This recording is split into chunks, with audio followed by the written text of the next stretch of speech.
The first flower that stopped me in my tracks was the passionflower. I can remember the exact moment I saw it. Everything stopped, and I became absolutely transfixed by its otherworldly form and hypnotizing coloration.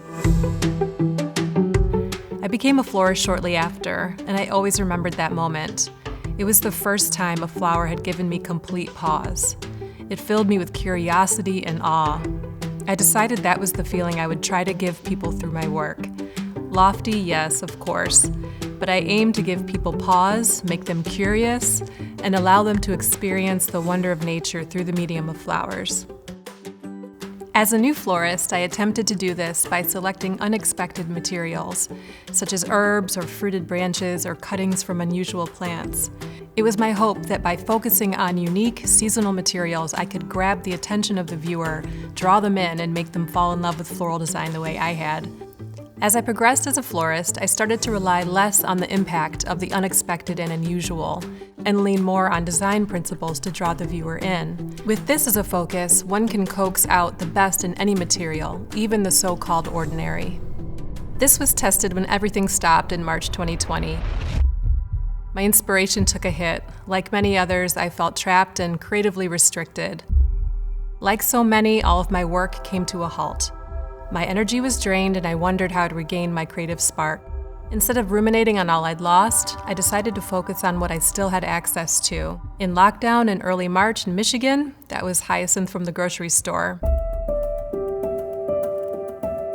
So I brought the flowers home and I began to experiment. I asked myself, how could I coax the most interest out of these flowers? How could I do more with less? I began by simply threading the flowers onto wire. Not a new idea, of course, but a beautiful one still. A way to transform a single bunch into something more, something artful and inspiring. I then asked myself what could be done with these wired strands. How else can I push this forward? How can I make more of this? This question, how can I take one element and push it forward, lifted me out of my creative funk and changed the way I approach design. This pared down focus allowed me to see possibilities in every material, no matter how ordinary. By using less elements, we're able to focus on the qualities of what we've selected, yet still create impactful work.